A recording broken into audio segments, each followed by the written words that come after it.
Welcome to Turn Into Podcast. I'm Gina Baruch.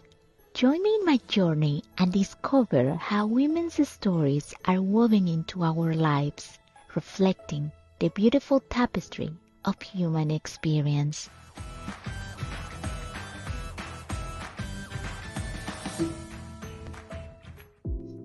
Welcome back to Turn Into. I'm so excited to dive into this episode where we will explore the fascinating story behind one of my art pieces inspired by Medusa.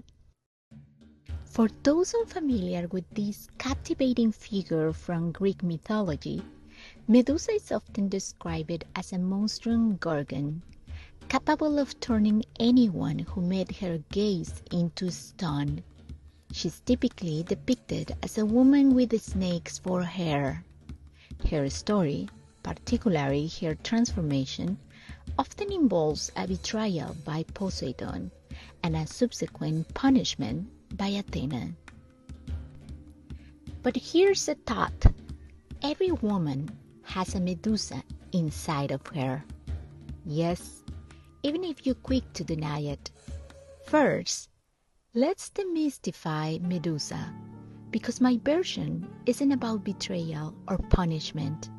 In fact, it's more like a blessing to host her. My interpretation of Medusa represents our natural state of being. She embodies pure love rooted in truth. Her vision has the unique ability to uncover obsolete beliefs and bring them into the light. Those who resist facing the truth may, in a metaphorical sense, turn to stone because they are unwilling to listen, and her hair, often depicted as snakes, I envision as multiple long braids. In many Native American cultures, hair is a physical extension of the spirit, symbolizing strength, connection to ancestors, identity, and a link to the land. Long hair, in particular, is often considered sacred and linked to one's knowledge and wisdom. So, you might be wondering, if you have this Medusa within you, why haven't you seen her? Or perhaps you recognize her, but she often appears as rage and anger. Where is Medusa? It all begins with domestication. This process starts in our early years at home with seemingly innocent phrases like, "Don't cry," "Sit properly," "Don't chew like that," "No elbows on the table," "Say thank you," "Say please," "Don't laugh too loud." The list is endless. Now, this isn't entirely wrong. I was recently at Kilauea Bakery, and a cute toddler, less than 1 year old, pulled down his pants and peed right in the middle of the tables. The reactions were expressions like, "Oh my gosh, he's so sweet. Look at him. So adorable." Imagine if a 75-year-old man did the same. The expressions will quickly shift to horror and disgust. What a pervert! So, domestication is a necessary set of rules that help us live in a functional community without, stepping in someone else's pee. The real challenge arises because each home, community, and country has its own set of beliefs, which can sometimes be obsolete, extreme, or not even founded on love. These beliefs patterns are often unconscious and repeated from generation to generation without question. Imagine this. You are a child, and your mom stops to visit that old auntie nobody really wants to see. She's usually moody. Her favorite topic is the last illness the doctor found out. You don't like her, and to make the visit worse, she smells like an old couch. But your mom pushes you to be polite, say hello, and hug her for her birthday, despite your natural desire to run away. If you're young and wild enough, you might blurt out, "I don't want to, she stinks." But if your family and community have already done a great job domesticating you, you will likely repress your desire to speak the truth and do what's expected. Be a good girl, or good boy if that is your case. This is how Medusa gets sent to the closet of your subconscious over and over again until one day you barely remember her. She would try to emerge occasionally, often stronger than ever, and accompanied by anger, perhaps after too much repression, or trying to be perfect, the perfect girl. At first, you may not recognize her as part of you, and you might even feel guilt or shame about her behavior. It's only when you accept her with love and understanding that you will transform her vision and wisdom into your own strength. This reminds me of some stories.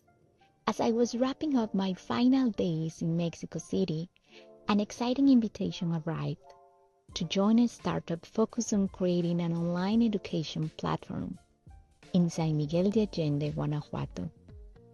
This cosmopolitan town has repeatedly been named one of the best places to live in the world, enchanting visitors and residents alike with its charming colonial architecture, mild climate, thriving art scene, numerous galleries, live art events, and international culinary offerings. David, the founder, is the son of a famous artist from Diego Rivera's generation.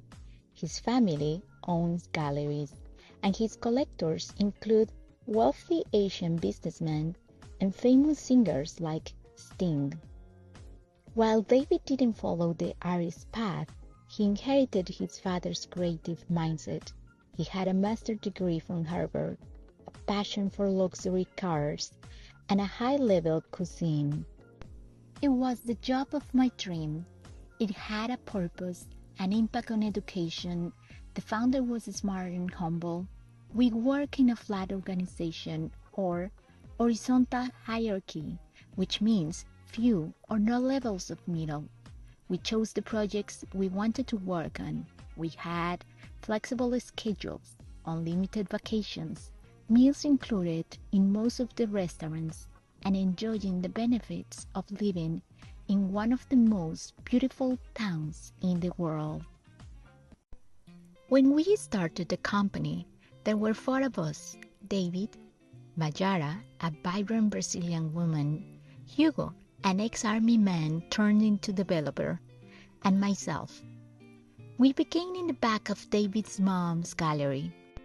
Later, David rented a 2-story house. We transformed the first floor into our office, while he and Hugo lived upstairs.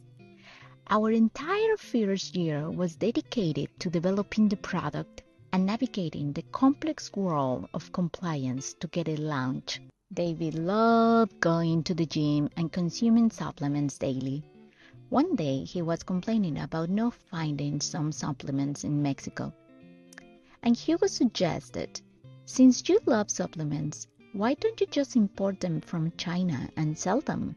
Things moved so quickly that in less than a week, David had created another company in Mexico and ordered containers. We were developing the labels, and I was in charge of researching and developing products. The original idea was to sell natural products that enhanced people's health, which sounded great. But the truth was, David lacked clarity about his target audience and his offer, so we had a mix of different products. David also wanted to introduce nootropics to Mexico. For those who don't know nootropics, they are chemical substances designed to improve cognitive functions like attention, memory, wakefulness, and self-control. These formulations can include natural compounds or synthetic substances. This trend started in the halls of private universities like Harvard, Stanford, Princeton, and Yale. Imagine Sarah, the eldest daughter of a prominent lawyer. She had been at the top of her class for as long as she could remember, a direct result of her parents investing countless hours in private lessons and after-school programs. Now at Harvard, she carried more pressure and stress than ever to fulfill their expectations. With final exams looming, she was completely overloaded, struggling to master every topic. One day, her neighbor seemed to spend most of her time partying and having fun, strolling through the room looking as fresh as a daisy. "How are you so relaxed?" Sarah asked. "Don't you have to study?" Her friend simply replied, "Oh, last time I just took some nootropics, stayed up all night studying, and boom, abracadabra, I aced it." Overwhelmed and anxious, Sarah, without second thought about the formula, decided to try some by herself. Coming back to my job, I researched the side effects of these substances, and the warnings were concerning. For synthetic nootropics, you often cannot even find studies evaluating their long-term effects. The scariest part was that you could buy them without any prescription in the United States, but fortunately, they are prohibited in Mexico and most of the countries. I wrestled with many existential questions and conflicting feelings. I genuinely loved the team, the company culture, the city, and my life in general. But my soul was in conflict with creating some products I couldn't consume. I had many discussions with the team and spoke my truth. We don't need drugs to enhance our brains. What we need is good sleep and improve our eating healthy habits. Apparently, I was the only one who saw it this way. Making the decision was incredibly difficult. It was time to move on. Perhaps the supplement world wasn't my passion. If I had stayed comfortable in that job, I would never have become an artist. In the end, everything unfolds perfectly. Years later, I learned that David had a baby and later shifted the company's direction. Now, he focuses on skincare and beauty supplements. Perhaps fatherhood made him more conscious. There will be situations in life where you have to decide whether to stay or to persist. According to American author Adam Grant, when a situation isn't working out for you, you have 4 choices. Exit, remove yourself. Voice, actively try to change it. Persistence, stick with it. Or neglect, staying but reducing effort. Which option is best? Trust your gut. When you quiet your mind, which decisions brings a sense of peace? I personally think we don't change the world from outside. We change it from inside. In Adam Grant's book, Originals, there's a story I found incredibly inspiring for understanding Medusa's power. It's about a prominent woman in a government intelligence agency, Carmen Medina, who challenged the status quo. This CIA analyst spent a decade advocating for her workplace to adopt a secure online system for sharing information. Facing initial resistance, Medina was central to the creation of Intellipedia, an internal Wikipedia that became a key resource for intelligence agencies. How did she do it? After years overseas, Medina had little status back in the US. She hadn't been able to prove herself to her colleagues, so they didn't give her ideas any credence.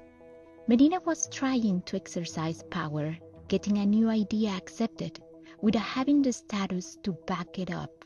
Frustrated by her initial failure, Medina moved into a staff position and gradually worked her way into a more senior role in the area of security.